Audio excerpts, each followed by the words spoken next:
Hello everyone, स्वागत है आपका आप ही के अपने चैनल इंग्लिश विद मृदुला में। सो फ्रेंड्स, आज की क्लास में आप सीखने वाले हैं इंग्लिश के नए नए वर्ड। की क्लास बहुत ही इम्पोर्टेंट होने वाली है। क्यों होने वाली है, चलिए आपको ये भी बता देती हूँ। क्योंकि आगे क्लास में आप जानने वाले हैं इंग्लिश के ऐसे वर्ड मीनिंग कि मान लीजिए आपको डू, आपने पढ़ा होगा डी ओ डू, तो इसको हम क्या पढ़ते हैं, डी ओ को तो हम डू पढ़ते हैं। और अगर किसी भी वर्ड के आगे हम डू को लगा देते हैं तो इसका मीनिंग बिल्कुल ही चेंज हो जाता है। इसीलिए आपको क्या करना है, वीडियो को शुरू से लेके लास्ट तक फुल वॉच करना है। और आगे जो मैं आपको रूल बताने वाली हूँ बहुत ही इम्पोर्टेंट, वो भी आपको समझ के चलना है। इसीलिए वीडियो को स्किप अगर करेंगे तो वो रूल भी आपका निकल जाएगा। तो प्लीज़ कृपया करके आप शुरू से लेके लास्ट तक फुल वॉच करिएगा। तो आज का फ्रेंड्स हमारा टाइटल है easy way to learn English. English को बहुत ही आसान तरीके से मैं आपको सिखाने वाली हूँ। अब देखिए, यहाँ पे आप देख रहे होंगे HEAR, HERE और HAIR। मैंने यहाँ पे 3 वर्ड्स लिए हैं और तीनों ही वर्ड्स का प्रोनाउंसिएशन और वर्ड मीनिंग लगभग सेम है। ठीक है, तो हम HEAR को क्या पढ़ते हैं, हियर पढ़ते हैं। क्या पढ़ते हैं फ्रेंड्स, हियर पढ़ते हैं ना। और HEAR हियर की हिंदी मीनिंग क्या होती है, हियर मीन्स होता है सुनना। क्या होता है, HEAR हियर, हियर की हिंदी मीनिंग क्या होती है, सुनना होती है। ठीक है, अब देखिए यहाँ पे HERE, तो इस वाले हियर की हिंदी मीनिंग क्या हो जाएगी। तो फ्रेंड्स, इसको भी हम हियर ही पढ़ते हैं और इसका मतलब होता है, HERE का मतलब होता है यहाँ। क्या होता है, यहाँ होता है। तो आपने देखा HEAR और HERE दोनों का प्रोनाउंसिएशन यानी कि उच्चारण क्या होता है, सेम होता है। इसके बाद है HAIR। तो अब देखिए HAIR को हम क्या पढ़ते हैं, इसको फ्रेंड्स हम पढ़ते हैं हेयर। और हेयर की हिंदी मीनिंग क्या होती है, बाल होती है। तो फर्स्ट वाले हियर का मतलब होता है सुनना, HERE हियर का मतलब होता है यहाँ, और HAIR हेयर का मतलब क्या होता है, बाल। और फ्रेंड्स, अगर आपको वीडियो अच्छी लगती है तो अभी लाइक कर दीजिए, क्योंकि आप लास्ट में आके भूल जाते हैं। और चैनल पर यदि पहली बार आए हों तो चैनल को सब्सक्राइब कर लीजिए, क्योंकि मैं ऐसे वीडियोज़ आपके लिए लेकर आती रहती हूँ। और बेल आइकन को प्रेस करना बिल्कुल भी मत भूलिए। इसके बाद है DARE। तो इसको हम फ्रेंड्स पढ़ेंगे डेयर। और डेयर की हिंदी मीनिंग क्या होती है, साहस, हिम्मत। तो डेयर का मतलब क्या होता है, साहस, हिम्मत होती है। नेक्स्ट है FEEL। तो फ्रेंड्स, इसको हम पढ़ते हैं फील। और फील की हिंदी मीनिंग होती है महसूस करना।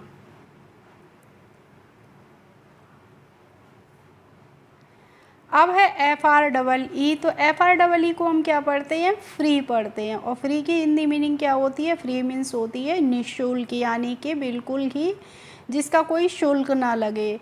जैसे मैं आपके लिए वीडियोस लेकर आती हूँ तो मैं आपसे कहती हूँ प्लीज़ कमेंट कीजिए, लाइक कीजिए, तो इसका कोई शुल्क तो लगता नहीं। या फिर आप इंग्लिश सीख रहे हैं तो मैं आपसे कोई फ़ीस ले रही हूँ, नहीं ले रही हूँ। तो ये क्या है, बिल्कुल फ्री है। बस आपको फ्री में देखना है, सीखना है और कमेंट करना है।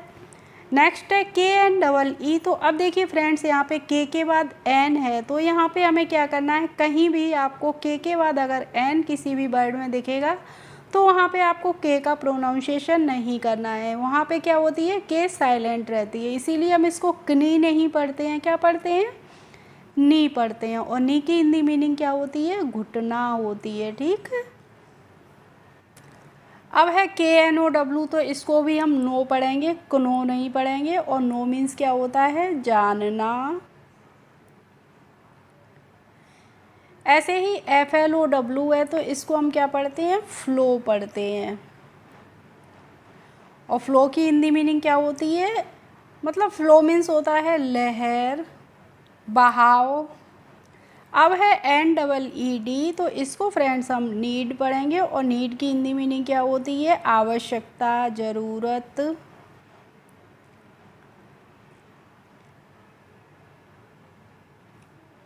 नेक्स्ट है, अब देखिए मैंने आपको बताया नीड, इसके बाद है इनडीड। क्या है? आई एन को इन पढ़ेंगे और डी डबल ई डी को क्या पढ़ते हैं? डीड। तो इसको फ्रेंड्स हम इनडीड पढ़ते हैं। इनडीड का मतलब होता है वास्तव में।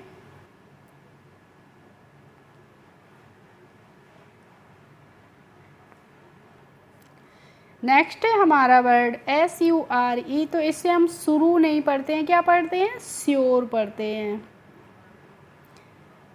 जैसे SURE श्योर, PURE प्योर, ऐसे ही हम SURE को श्योर पढ़ेंगे। और श्योर का मतलब होता है ज़रूर, या फिर कहते हैं ना आर यू श्योर, यानी कि बिल्कुल पक्का। अब है WISE। तो WISE को फ्रेंड्स हम पढ़ेंगे वाइज। और वाइज की हिंदी मीनिंग क्या होती है? बुद्धिमान।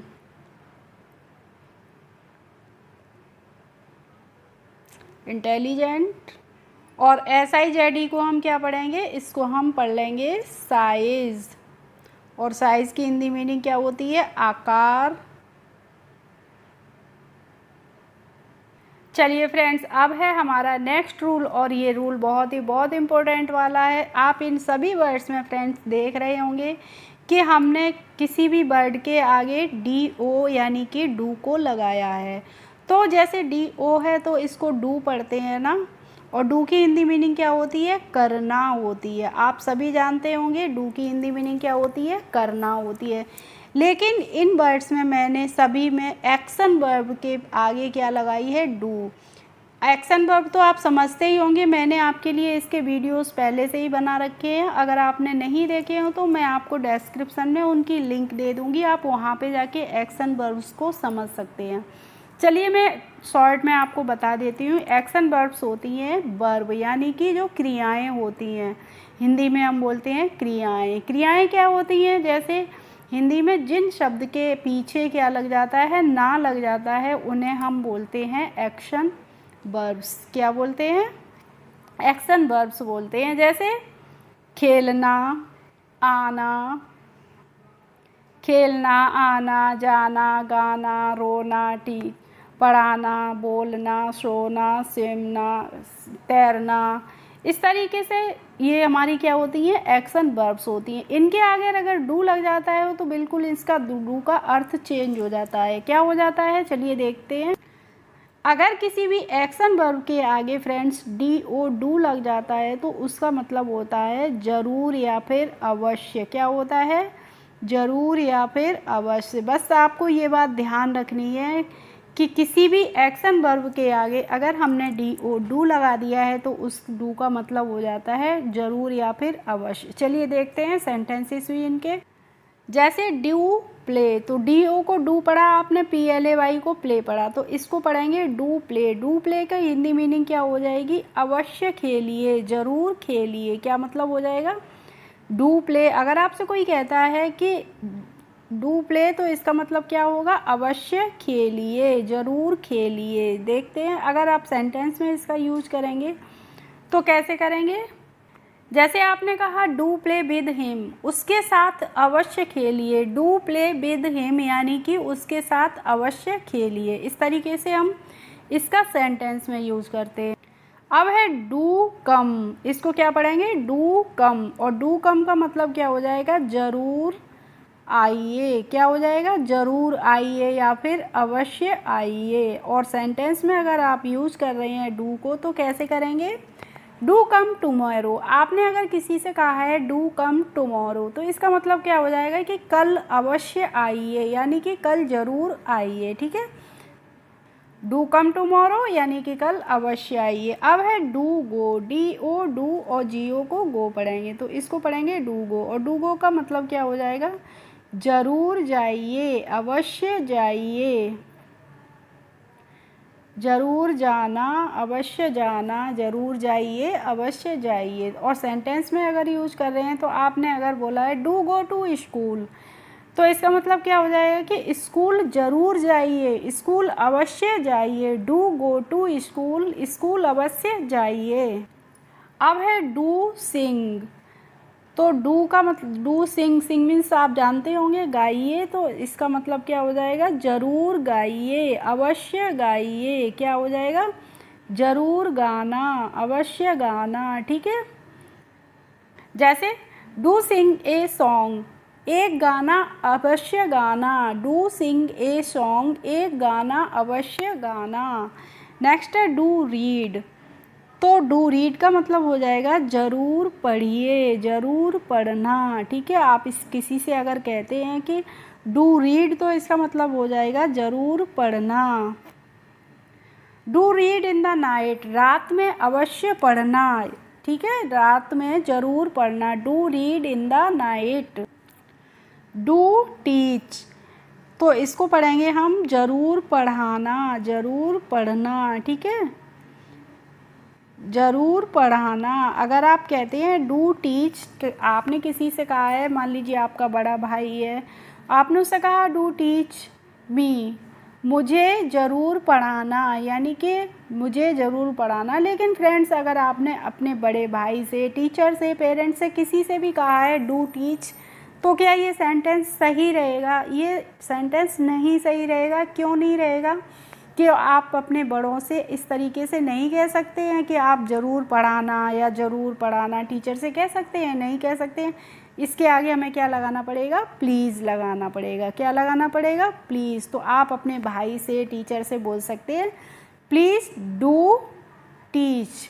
तो अब इसका मतलब हो जाए कृपया ज़रूर पढ़ाना, या प्लीज़ डू टीच मी, आप कृपया मुझे ज़रूर पढ़ाना।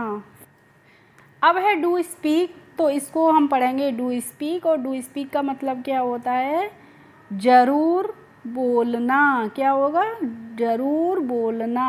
अगर आपने किसी से कहा है डू स्पीक इंग्लिश, इसका मतलब क्या होगा कि इंग्लिश ज़रूर बोलना, अंग्रेजी ज़रूर बोलना। डू स्पीक इंग्लिश, अंग्रेजी अवश्य बोलना। चलिए फ्रेंड्स, अब देखते हैं आप में से कितने लोगों ने मेरे वीडियो को फुल वॉच किया है। अगर आपने फुल वॉच किया होगा तो डू स्लीप की हिंदी मीनिंग क्या होगी, या फिर सेंटेंस में इसका यूज़ कैसे करेंगे, आप मुझे प्लीज़ कमेंट बॉक्स में ज़रूर लिख के भेजना। तो इसकी क्या होगी, सेंटेंस में कैसे यूज़ करते हैं, आपको लिख के भेजना है। एंड नेक्स्ट एंड लास्ट है हमारा डू स्विम, तो इसका मतलब क्या हो जाएगा? अवश्य तैरना, ज़रूर तैरना। ठीक है, do swim in the pond, तालाब में अवश्य तैरना। Do swim in the pond, तालाब में अवश्य तैरना। इस तरीके से हम डू स्विम का यूज़ करेंगे। तो आपने देखा फ्रेंड्स, रूल बहुत इम्पोर्टेंट है। ओके फ्रेंड्स, आई होप आज की क्लास आपको अच्छी लगी होगी। अगर अच्छी लगी हो तो प्लीज़ एक लाइक कर दीजिए, और मेरे चैनल पर यदि नए हों तो सब्सक्राइब कर लीजिए। Thanks for watching my video. We will meet in the next video. Bye bye.